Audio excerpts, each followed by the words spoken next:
What's up, everybody? I'm going to see if I can make an oversimplified video on how to set your timing. So let's go with it.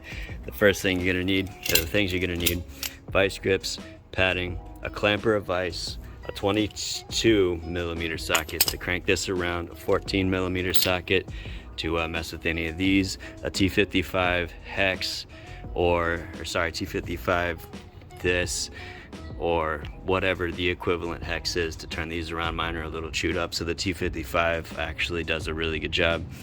And here's how you start it out. This timing belt tensioner, probably if you're just yanking it off the engine, won't come with this little pin, so you got to find a little pin. A drill bit will work, an Allen key will work, but just be careful with that. Don't look at it directly because those things do break. So the first thing you're going to want to do is get that compressed and get that slid in. Done. Get it popped on. And the second thing, and pretty much the most important part, is to get this right here. This is top dead center. You can see here's the sensor right here. This block is, anyway, so that's going to be facing top, and this is something to note, not to be confused, and I don't know why they do this. You see that little triangle? It's not that, it's the dash. It's the dash every time. So you get that set to top with the 22. You move counterclockwise through this whole thing. So you want to grab this, run it up through here.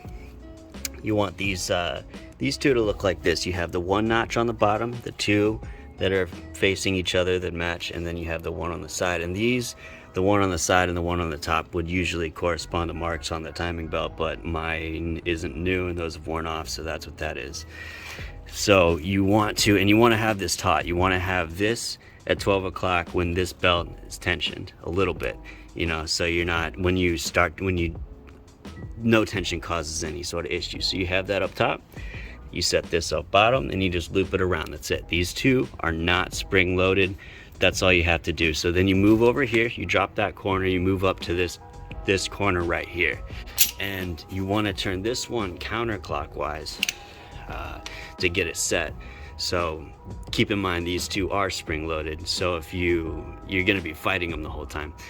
It doesn't have to be that difficult. What you want to do is you want to set this, you want to cock that a little back so that you can wrap the belt around it and get it tense. Once you get it tense, go and get some vice grips, get those on there with the little padding, you know, and so if you bump this or anything, it's not just gonna and then you're done and you have to go and do it over again. That's going to be really frustrating. Once you have that, you want to turn this one needs to be loaded up clockwise, so you crank it a little bit, you want to load it down onto here.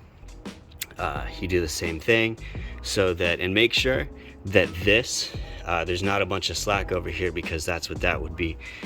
Make sure, I mean, same on the other side, so you make sure that there's no slack when you pull this, and then pull it taut, so that this, no tension, 12 o'clock, 6 o'clock. And same deal, put that there, wrap it around this way, up on this. And this is the thing that's going to save you the most amount of time, is the final step. Instead of doing this cog right here, go for this one. You can just take the belt, slip it right up on over that. And that's going to be the easiest way to do a Subaru timing belt. The final step is going to be running this around, making sure that these marks consistently line up when that one's at top dead center. And the final part is going to be yanking that pin out of there.